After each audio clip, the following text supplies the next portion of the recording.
I used to be asthmatic right from secondary school, Form 1. The attacks got worse as I got older. From 2, from 3, from 5, eventually went off to the US. And the asthma episodes got worse. Around age 39, this is 2006, she tells me the certain things I must change. I want to get rid of asthma. At this point, I'm having asthma attacks almost every 4 to 6 weeks. And the attacks were such that I ended up picking my schedule and I worked in the emergency room. My clinic was really troubling. You can totally reverse the asthma, totally get rid of the asthma. There are 3 things you must do. Number 1, change your mindset. Number 2, your lifestyle. Number 3, your nutrition. Hello everyone, welcome to Kitchen Conversations. Here with me we have Dr. Patrick Ijewere and his lovely wife, Miss Sherese Ijewere. Welcome. Thank you. Yay. So first episode, you're here and you've been looking forward to this for a long time. You told me your favorite food was lentil soup. Lentil soup. Yes. And doctor said... So there are 2 dishes. Yes. Begiri amala and pounded yam. That's what you call ishe work. We have to work on that. Okay, but we are going to be making Miss Sherese's favorite meal today. Women's first. Sorry, doctor.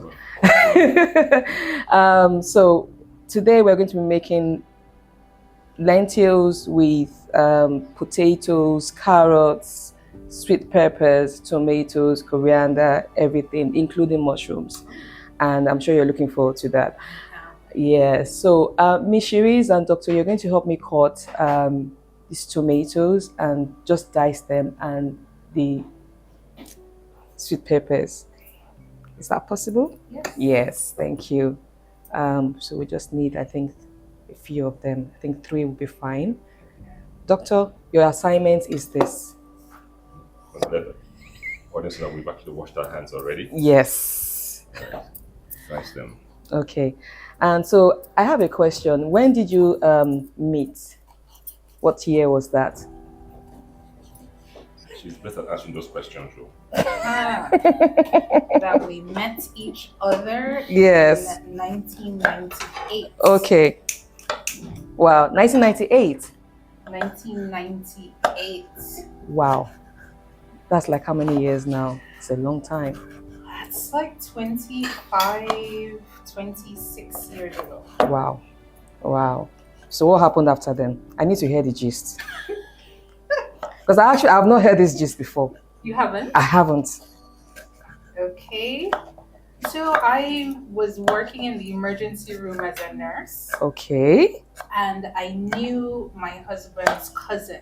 So I hadn't seen him in quite a while. And I thought, oh, okay. He came down to round on his patients. And I thought, oh, let me just ask him, how is his cousin doing? So I went over. I was like, excuse me, I know your cousin. Okay. He and I went to school with one of my friends. Okay. How is he? I haven't seen him. And I noticed that the doctor was a bit standoffish. Huh? Doctor. Okay, So I'm listening. I thought to myself, okay. He's like, he's fine. You know, it wasn't like so much info that he gave me.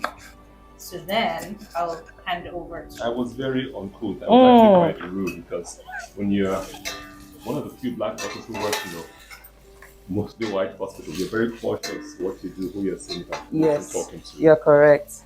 And so I was really kind of brash in my response, very rapid and cut it off immediately. Okay. Instantly, my little spirit said, dude, that was not necessary. You're a bit uncouth or brash with this young lady. In that remorse, I quickly turned to look at where she was going. And as she walked away, my other personality said, not bad. She's not bad. Of course now. Walking away. Fine woman. So later on, I penned a note, went to her station before the shift was over and gave it to her. Okay. Just kind of apologizing for my being a bit brash, and left my number on there that she could reach me and I'll actually answer her questions outside of the hospital setting. So let me take over the story. So then he came to my station, he slipped the note to the side of the table and said, "For your eyes only." So in the emergency room, you know how I only used to hear. I only used to hear that when I was a teenager. For your eyes only. Doctor. This was serious. So. Serious, because in the emergency room there's a lot of gossip and stuff. So, Okay. and one thing is with nurses, once another nurse sees that somebody has given you something, they're in the loop of it. Ooh. So I quickly put it in my pocket. Yes. So then I thought, okay, well, let me see what he said. I even wondered to myself, I wonder why he gave me a note, but okay. Went to the restroom, opened the notes, and I still have the note to this day. You kept the notes? I kept the notes. The note said, sorry for being rude and curt. Now keep in mind, you know when doctors write, it's like kind of scribbly. So I have to a few times. Sorry to be rude and curt. I don't hold small talk while in the ER. Okay. You can call me, and then he signed his name, Patrick, with his number. In my mind, I'm like, signed his name, Patrick. I wonder why he signed his name, Patrick. Yeah. So I will hand over the story. Okay, doctor, continue, please. I need to hear this whole gist too. Because I haven't. Well, she did not call. So you went to look for her? First week went by, second week went by, no call. I knew her cousin, who was friends with my cousin. So I reached out to her cousin and said, listen, this is what happened, and your friend hasn't called. Because the cousin then reached out to her, and what did she tell you? My best friend actually, she was like, girl, that's a good man. Why are you calling him? Call him. I said, call him. So I was like, okay, all right, let me call him. And the rest is history. The rest is history. Yeah. We had so many things in common, even though we grew up in different places. I grew up in Jamaica. He grew up in Nigeria. We both went to Catholic schools. We just had so much to talk about as well. You did. And then from there, you then decided that you wanted to change your career path, if I remember. Career path. In a certain way. So kind of going holistic instead of... Okay. That's yes. a different journey, the holistic aspect. Yes. There's certain people I will credit for that aspect, but part of it was also my personal awakening. Okay. I used to be asthmatic. Yes. Right from secondary school, Form 1. And the attacks got worse as I got older. Form 2, Form 3, Form 5, eventually went off to the US, and the asthma episodes got worse. Around age 39, I encounter a colleague, a senior colleague. This is 2006. And she tells me the certain things I must change if I want to get rid of asthma. At this point, I'm having asthma attacks almost every 4 to 6 weeks. And the attacks were such that it ended up affecting my schedule. When I worked in the emergency room, in my clinic, it was really troubling. I said, doctor, you can totally reverse the asthma. You can totally get rid of the asthma. There are 3 things you must do. Number 1 is change your mindset. Number 2, your lifestyle. Number 3, your nutrition. Doctor, tried for 2 weeks. In 2 weeks, you'll notice you have absolutely no body odor. No body odor. That really intrigued me. As if God told her this boy has body odor and he likes to knock out the air when he eats beans and egg. So that's what will pull him in. And he did. Okay, I'll take up the challenge. For 2 weeks, I took up a challenge. Totally changed my nutrition. Went plant-based? Went totally plant-based. Okay.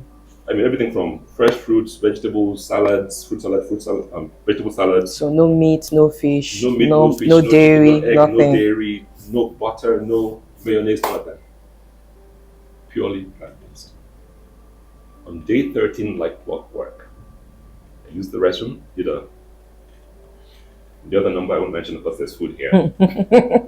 And there was absolutely no odor. That blew my mind. This is incredible. Went back to her and said, something has happened here. Something you know that I need to know about. I said, okay. I told her I wouldn't try 2 more weeks. I did. And we noticed. Your weight dropped? No, my sleep quality. Okay. Deeper sleep. And morning energy. So. Wow. Told I'm doing 2 more weeks. Another 2 weeks. Another 2, yes. Did about 8 weeks. I noticed no cough, no shortness of breath, no itching eyes or itching nose, no sneezing, no wheezing, no use of my inhalers.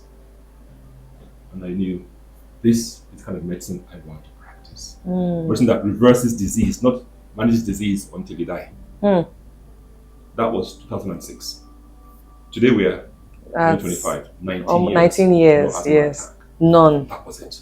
None. None. None. And this is before he was having his inhaler in his car. And you were married already. Yes, we were married already. So And how did you go into nutrition then? So by 2002, we were working in the same office. I was a manager of the office, and we realized that we had quite a few patients coming in with lifestyle ailments. Issues. Yes. And so it was that cue where my husband encouraged me, you know what, I think you need to go back to school, find out more about nutrition and how you can actually help these patients that we have coming in. And then from there, yes. Wow. Reversing ailments, the diabetes, the blood pressure, the losing weight. The asthma, the arthritis. Yes, and everything. And then you moved to Nigeria and decided to take Nigeria by the storm. But obviously met its challenges. Yes, you did, as in met challenges. We all did. And I remember that it was around 10 years ago we met, and you were obviously looking for everything organic. Yes. And that journey then began, you know, looking for real organic food. Because obviously if you're in the US or you're in the UK or any other country, maybe say Western, it's easier to find real organic food than in Nigeria or even in Africa. The reason why I'm saying that is because I've been to other African countries and we don't even have a labeling system for organic food. Or if you go to supermarkets, we don't have an organic aisle where everything there is being sold organic. And it's in the last 10 years we're able to bring farmers together, and now we have organic farmers who you can actually approach to buy food from them and say this is truly being grown organically. And that also helps, because what's the use of taking all of these things and your health gets worse? So your body gets built up with toxins.